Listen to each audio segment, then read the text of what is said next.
Blood is thicker than water, but in my family, status was the only currency that mattered. When my own mother violently shoved me into a champagne tower just to get me out of her perfect daughter's engagement photo, she thought she'd silenced me. 3 minutes later, I ruined her life.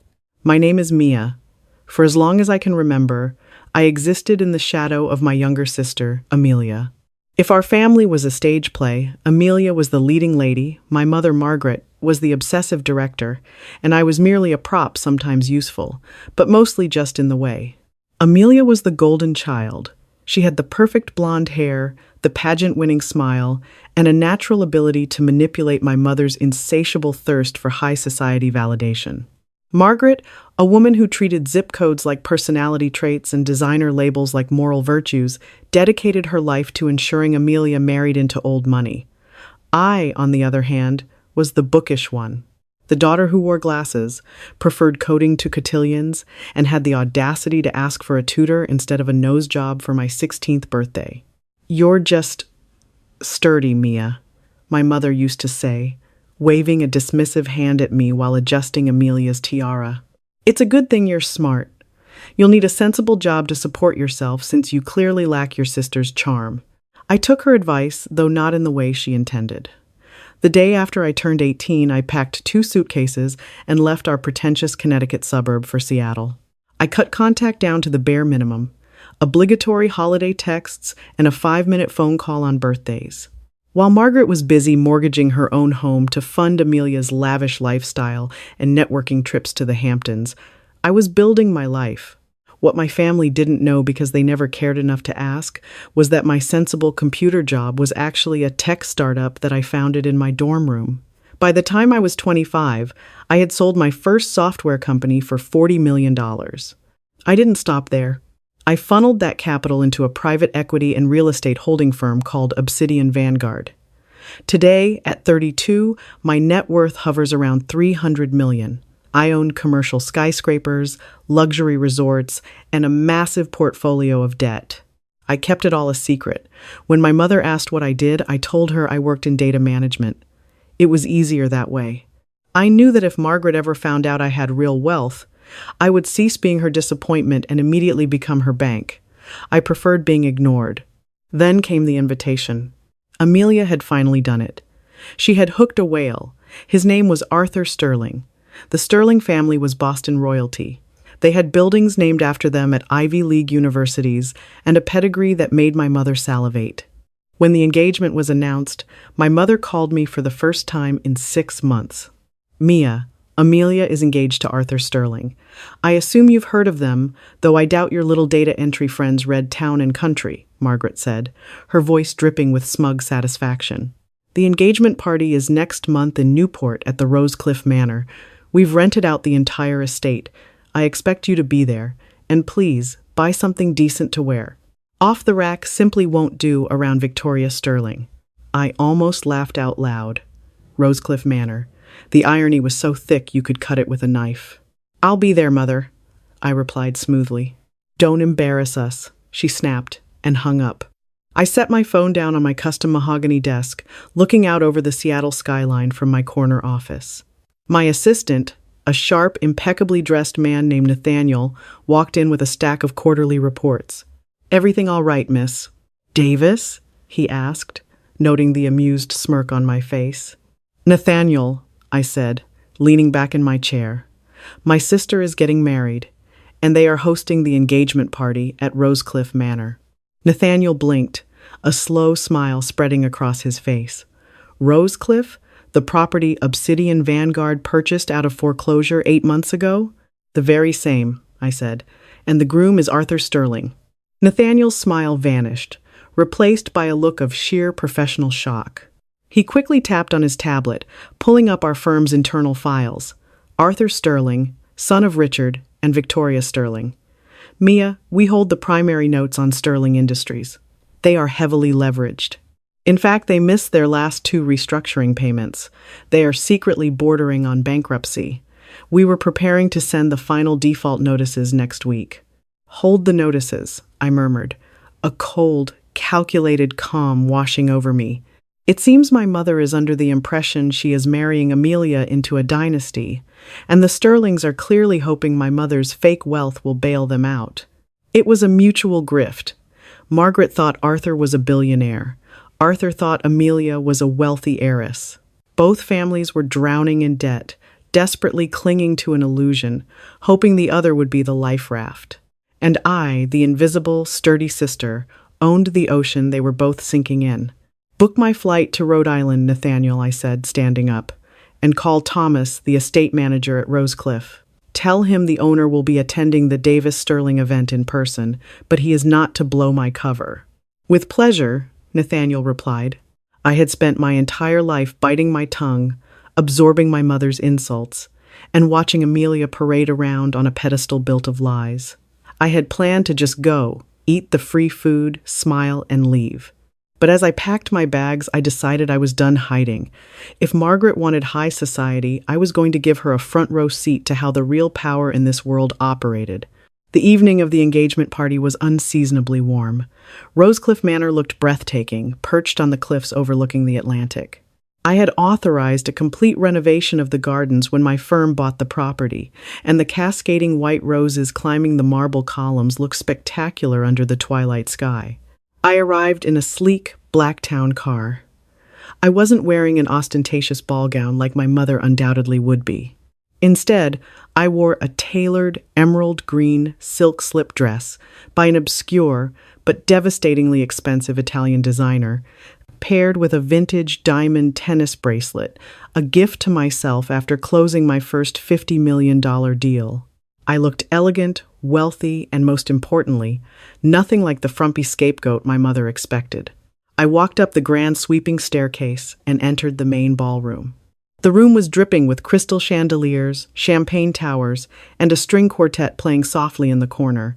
Waiters in white tuxedos glided through the crowd of about 200 guests.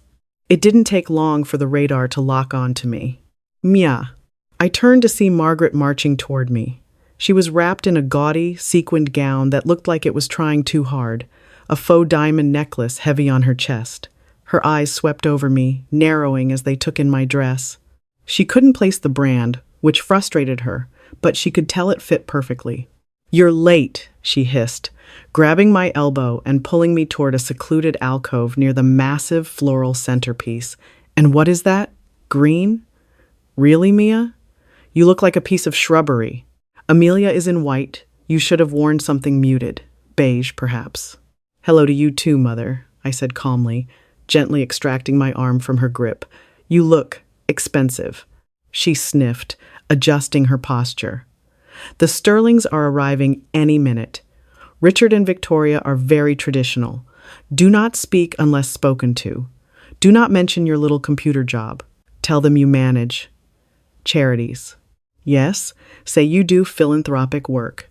"Lying isn't really my style, Margaret," I replied, taking a glass of sparkling water from a passing tray. Before she could scold me further, a ripple went through the crowd. The guest of honor had arrived. Amelia floated into the room, her arm looped through Arthur Sterling's. Arthur was a handsome man, but he had the distinct, soft look of someone who had never worked a hard day in his life. He wore a custom tuxedo, but I noticed the slight fraying at the cuffs of his shirt, a telltale sign of old money trying to stretch its wardrobe. Behind them walked Richard and Victoria Sterling, looking down their noses at the room as if the air itself was slightly beneath their standards. Margaret immediately transformed. The vicious, nagging mother vanished, replaced by a fawning, high-pitched sycophant. She practically sprinted across the room to embrace Victoria Sterling. "Victoria, darling, oh, the children look absolutely radiant." Margaret gushed, kissing the air near the woman's cheeks. I watched the interaction from afar. Victoria forced a tight, polite smile. "Yes, Margaret, a lovely little party you've thrown here. Renting Rosecliff is so quaint. We usually summer in our own estates, but this will do for an evening." Margaret's smile strained, but she swallowed the insult. Only the best for Amelia and Arthur. I drifted toward the edge of the room, near a large tiered table that held a magnificent champagne fountain and several crystal platters of hors d'oeuvre. I caught the eye of Thomas, the estate manager, who was standing near the staff entrance. He gave me a sharp, respectful nod. I smiled back, shaking my head slightly to remind him to keep quiet. For the next hour, I endured the agonizing charade. I was briefly introduced to Arthur, who looked at me like I was a slightly confusing piece of furniture. "Ah, the elusive older sister," Arthur said, swirling his bourbon. "Amelia tells me you live in Seattle. Raining all the time, I hear. Must be dreary." "It has its charms," I said pleasantly. "Congratulations on the engagement, Arthur. I hear Sterling Industries is going through some interesting transitions lately." Arthur's smug smile faltered for a fraction of a second. His eyes darted to his father, Richard, who was standing nearby. Yes, restructuring. Expanding our global footprint. You know how it is." Of course, I smiled sweetly. Footprints. Eventually, the event coordinator clapped her hands. "Ladies and gentlemen, if we could gather the immediate families for the official engagement portraits." "Photographer? Right this way?" A space was cleared in the center of the ballroom, right next to the massive table where I was standing. Amelia and Arthur took the center. Margaret rushed in, aggressively positioning herself next to Arthur, while Richard and Victoria took Amelia's side. "Perfect! Perfect!" the photographer called out. "Let's get the whole family. Sister of the bride, step in, please." I set my water glass down and took a step forward, intending to stand on the far edge, out of the way. But my mother panicked. In her mind, the photo was destined for the society pages. It had to project flawless, aristocratic perfection. And I, the dark-haired, green-dressed, unmarried, embarrassing sister, was going to ruin the aesthetic. As I stepped into the frame, Margaret's eyes widened with pure, irrational rage. She didn't just ask me to step back. She didn't politely touch my shoulder. She lunged. Margaret grabbed my upper arm, her manicured nails digging painfully into my skin, and shoved me backward with a startling amount of violent force. "Get out of the shot," she hissed through a terrifying, plastered-on smile. The floor was polished marble. I was wearing 4-inch heels. When she shoved me, my ankle rolled. I stumbled backward, my arms flailing to catch my balance, but there was nothing there. My back hit the edge of the tiered catering table. The impact was violent. The table buckled under my weight.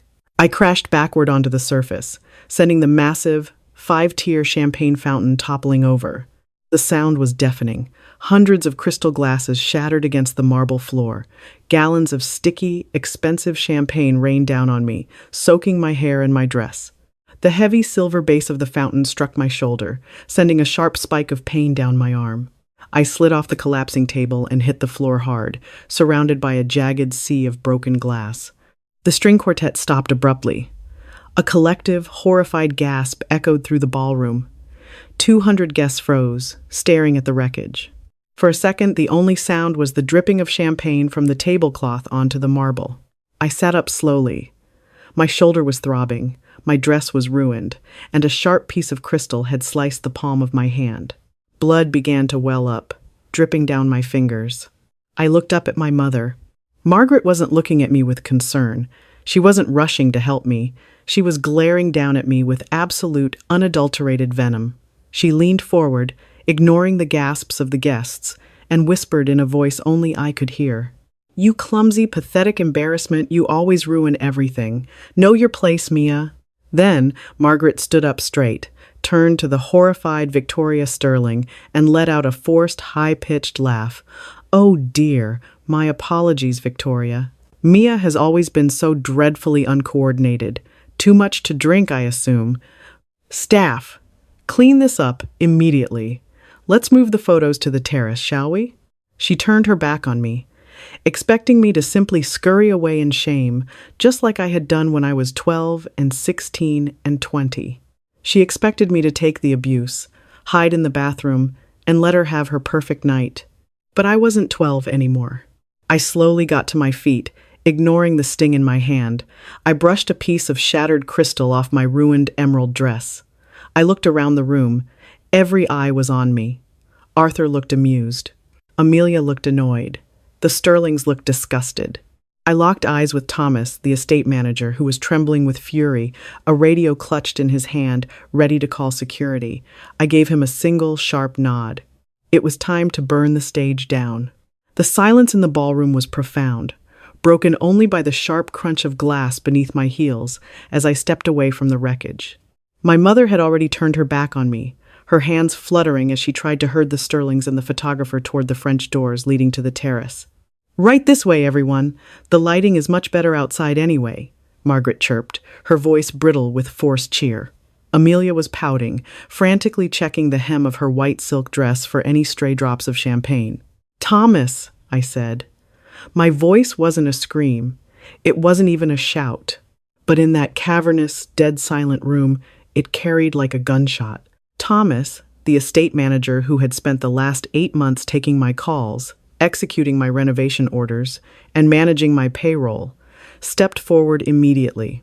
He bypassed the catering staff, his face a mask of furious professionalism, and stopped right beside me. He didn't look at my mother. He looked only at me. "Yes, Miss Davis. Are you injured? Should I call for a paramedic?" he asked loudly, his voice echoing off the marble pillars. Margaret paused halfway to the terrace doors, spinning around with an incredulous scoff. "A paramedic?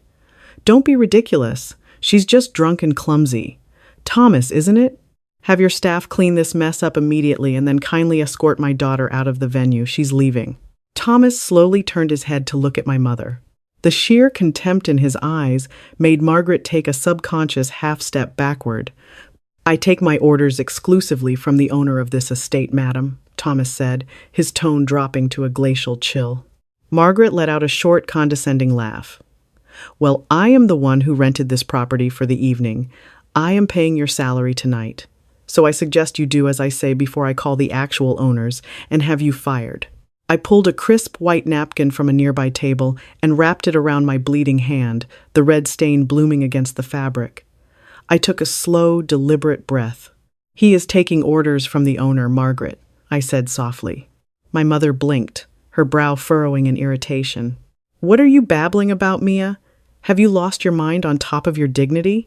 Rosecliff Manor was purchased out of foreclosure 8 months ago by a private equity firm in Seattle," I continued, taking a step toward the center of the room. The crowd of 200 high society guests parted for me instinctively. The firm did a complete structural renovation. We restored the gardens, we upgraded the security, we even hired Thomas here away from the breakers. Amelia crossed her arms, rolling her eyes. "Mom, make her stop. She's ruining my engagement party with her boring data entry trivia." "I am the founder and sole managing partner of that firm," I said, my voice rising just enough to command the far corners of the ballroom. "Obsidian Vanguard. I own the LLC, which means, Margaret, I own Rosecliff Manor. You didn't rent this property from a faceless corporation. You rented it from me." A collective murmur ripped through the crowd. Men in tuxedos exchanged bewildered glances. Women in couture gowns whispered behind their hands. Margaret's face went entirely slack. For a fleeting second, her brain simply rejected the information. That is absurd. You work on computers in a cubicle. You live in a rainy little apartment. "I sold my first tech company for $40 million when I was 25, Mother," I stated, staring directly into her horrified eyes. "I currently manage a real estate and private debt portfolio worth roughly $300 million. I didn't tell you because I knew you would only see me as an ATM to fund Amelia's delusions of grandeur." "You're lying," Margaret whispered, her voice trembling. The meticulously crafted mask of high society superiority was beginning to crack, revealing the desperate, panicked woman underneath. She looked at Thomas. "She's lying! Tell them she's a liar!" Thomas reached into his tailored suit jacket and pulled out a heavy embossed business card, holding it up for the room to see. Then, he pulled out his master tablet and tapped the screen. "Miss Mia Davis is the documented, legal owner of Rosecliff Manor, as well as my direct employer," Thomas announced with devastating clarity. "And frankly, Mrs. Davis, after witnessing you assault my employer, I am exercising the venue's right to immediately terminate your rental contract due to a breach of our liability and conduct clauses." Amelia gasped, a high, piercing sound. "You can't do that. This is my night. Arthur, do something." Arthur Sterling, who had been watching the spectacle with wide, nervous eyes, suddenly realized he was expected to intervene. He cleared his throat, adjusting his bow tie, and stepped forward, trying to project the authority of his bloodline. Now, see here, Mia, Arthur said, using his best country club voice. This is a family squabble. It's highly inappropriate to air this in front of our guests. You are incredibly emotional right now. Let's just all calm down, have a drink, and try to salvage Amelia's evening, shall we? You can't just cancel a party of this magnitude because of a little accident. I turned my gaze to Arthur. He was so arrogant, so blissfully unaware of the financial guillotine hanging over his family's neck. It wasn't an accident, Arthur. She pushed me, I said, unwrapping the blood-soaked napkin from my hand and letting it drop onto the pristine marble floor. It landed with a wet, heavy thud. And I assure you, I am entirely unemotional. In fact, I have never been more calculated in my life. I looked past Arthur to his parents. Richard Sterling was red in the face, furious that his family's name was being dragged into this theatrical display. Victoria Sterling looked like she was going to faint from the sheer tackiness of it all. In fact, I continued, a cold smile touching the corners of my mouth, I think this is the perfect time to address the Sterlings. Richard Sterling puffed out his chest and marched forward, inserting himself between me and his son. He was a tall man, accustomed to intimidating people with his posture and his bespoke suits. "Young lady, I don't care if you own the Taj Mahal," Richard boomed, pointing a finger at me. "You are making a mockery of my family. The Sterlings do not associate with this kind of gutter behavior. We came here in good faith to welcome your sister into our family, but if this is the kind of unstable, new money trash we are marrying into, perhaps we should reconsider the alliance entirely." Margaret let out a strangled, terrified sob. "No, Richard, please. Mia is disturbed. She's always been jealous of Amelia. Don't let her ruin this. Amelia is perfect for Arthur." My mother was literally begging on her hands and knees to keep the illusion alive. She was willing to throw me under a bus, back it up, and run me over again, just to secure the Sterling name. "Alliance?" I echoed, completely ignoring my mother's hysterics. I took a step toward Richard. I was shorter than him, drenched in champagne and bleeding, but he took a step back anyway. "That's an interesting word for it, Richard. Because an alliance implies that both parties bring something of value to the table. We bring a legacy," Victoria Sterling snapped from the background, clutching her pearl necklace. "We bring a pedigree your family could never buy." "You bring debt, Victoria," I corrected her softly. "A staggering, suffocating amount of debt." The color completely drained from Richard Sterling's face. He looked as if I had just punched him in the stomach. Arthur looked confused, glancing between his father and me. "What are you talking about?" Amelia demanded, her shrill voice breaking the tension. "Arthur is a billionaire. His family practically owns Boston." I let out a harsh, dry laugh. "They own a lot of history in Boston, Amelia. But they haven't had liquid capital since the late 90s. Sterling Industries has been running on fumes, leveraging their brand name to take out massive loans they can't repay." I turned my attention back to the patriarch. "Let's talk about the restructuring loans, Richard. The ones you took out 3 years ago to save your manufacturing division. $350 million, heavily leveraged against your personal estates in Nantucket and your trust funds." Richard's mouth opened, but no sound came out. He was a fish gasping for air. The entire ballroom of high society guests, their peers, their investors, their country club friends, were listening to every single word. "Who do you think bought those distressed notes when the original banks decided you were too high of a risk?" I asked, tilting my head. "Did you really think a shell company called OV Holdings was just a faceless hedge fund in New York?" "OV Holdings," Arthur murmured, his eyes widening in sudden, dawning horror. "Obsidian Vanguard." "Bingo," I said, pointing my uninjured hand at him. "I hold your debt, Richard. All of it. You missed your last 2 quarterly payments. You are in breach of contract." My assistant, Nathaniel, had the final default notices drafted on my desk this morning. The silence in the room was no longer just shocked. It was toxic. The air felt heavy, suffocating. I looked at my mother, whose eyes were darting back and forth between me and the Sterlings, trying to comprehend the math. "Do you understand what is happening here, Margaret?" I asked, my voice laced with a bitter pity. "You spent your entire life grooming Amelia to marry into wealth. You mortgaged your own house to buy her designer clothes and throw this party, hoping the Sterling's billions would cover your debts. And the Sterlings? I gestured to the pale, trembling family. They were hoping your fabricated wealth would bail them out of bankruptcy. You're both completely broke. You are two parasites trying to feed off each other, and neither of you has any blood left. Arthur? Amelia whispered, tears welling up in her eyes as she grabbed her fiancé's arm. Arthur, tell me she's lying. Tell me you have the money. Arthur wouldn't look at her. He stared at the floor, his jaw clenched tight. It was supposed to be temporary, just until the market stabilized. You lied to me? Amelia shrieked, dropping his arm as if he were diseased. You're poor?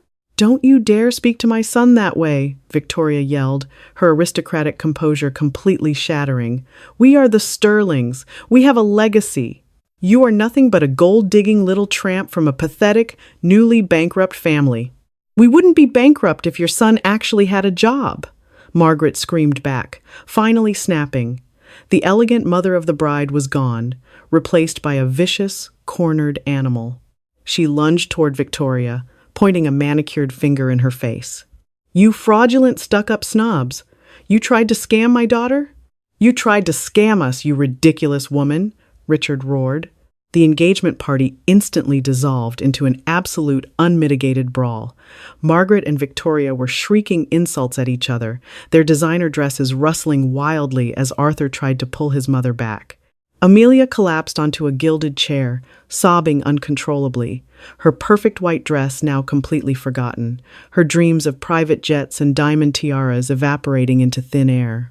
I stood in the center of the chaos, entirely untouched by it. The adrenaline that had spiked when my mother shoved me had faded, leaving behind a cold, absolute clarity. I had spent 32 years feeling like a ghost in my own family, waiting for an apology or an acknowledgement that was never going to come. I finally realized that closure isn't something someone gives you, it's something you take. Thomas, I said calmly over the sound of my mother shouting obscenities at a Boston aristocrat. Yes, Miss Davis? Thomas replied, standing dutifully by my side, a faint, satisfied smirk playing on his lips. Call the local police. Tell them we have a trespassing situation. I want this entire venue cleared out in 15 minutes. Anyone who refuses to leave is to be arrested. At once, ma'am. I turned and walked away from the screaming match, my heels clicking sharply against the marble floor. I didn't look back. I walked straight out the front doors of Rosecliff Manor, past the valet stand, and into the cool, dark Rhode Island night. The Atlantic Ocean roared against the cliffs in the distance, a wild, untamed sound that felt like absolute freedom. I pulled out my phone with my uninjured hand and dialed my assistant. He answered on the first ring. Nathaniel, I said, looking up at the stars. Miss Davis, how was the party? He asked, his tone professional but carrying a hint of knowing curiosity. The party is over, I replied. Send the default notices to the Sterlings. Execute the asset seizure protocols first thing tomorrow morning. And Nathaniel? Yes, Mia? Cancel my flight back to Seattle. I think I'm going to stay at Rosecliff for a few days. It's time I redecorated. The morning after the engagement party, I woke up in the master suite of Rosecliff Manor. For the first time in my life, I didn't set an alarm. Sunlight streamed through the floor-to-ceiling windows, illuminating the intricate gold leaf molding on the ceiling. Downstairs, the ballroom was already spotless, the shattered crystal and sticky champagne erased as if the previous night's chaos had been nothing more than a bad dream. Thomas had a silver tray waiting for me on the terrace, complete with a cappuccino and the morning edition of the Wall Street Journal. Good morning, Miss Davis, Thomas said, pouring my coffee. The local authorities were remarkably efficient last night. The property was entirely vacated by 11:30. Thank you, Thomas, I said, taking a sip. And the catering bill? Forwarded directly to your mother's primary residence in Connecticut, along with the itemized damages for the antique table and the crystal fountain. I smiled, opening the newspaper. By 9 a.m. Eastern Standard Time, the financial guillotine dropped. Nathaniel, operating from my Seattle headquarters, formally filed the default notices against Sterling Industries. Because the Sterlings had used their personal assets to cross-collateralize their corporate debt, the freeze was instantaneous. It was a bloodbath. Within 48 hours, the Sterling family's accounts were locked. The corporate jets were grounded on the tarmac at Logan International. Obsidian Vanguard moved swiftly to seize their Nantucket compound, putting it on the private market before the weekend was over. Richard Sterling tried to call my office 16 times that Monday, begging to speak to me, pleading for a renegotiation. Nathaniel intercepted every single call, offering only the sterile, automated responses of a corporate liquidator. As for the engagement, it disintegrated faster than the champagne fountain. Without the promise of the Davis fortune to bail them out, Arthur dropped Amelia via a 2-line text message. The Sterlings immediately went into hiding, retreating to a modest condo owned by Victoria's sister to avoid the paparazzi who had caught wind of their spectacular bankruptcy. My mother and sister, however, faced a much more public humiliation. Margaret had taken out exorbitant high-interest loans against her already mortgaged Connecticut home to pay for Amelia's couture wardrobe, the lavish gifts for the Sterlings, and the down payment for the Rosecliff rental. When the news of the Sterling collapse hit the society pages, Margaret's creditors panicked and called in her debts. 3 weeks later, I was back in Seattle, sitting in my corner office watching the rain streak against the glass. The intercom buzzed. "Miss Davis."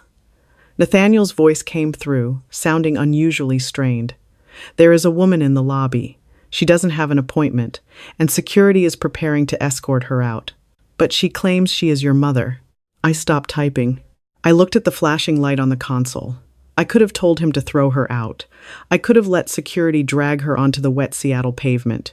But there was a tiny, residual part of me, the 12-year-old girl who just wanted a scrap of affection that needed to look her in the eye one last time. "Send her up. Nathaniel."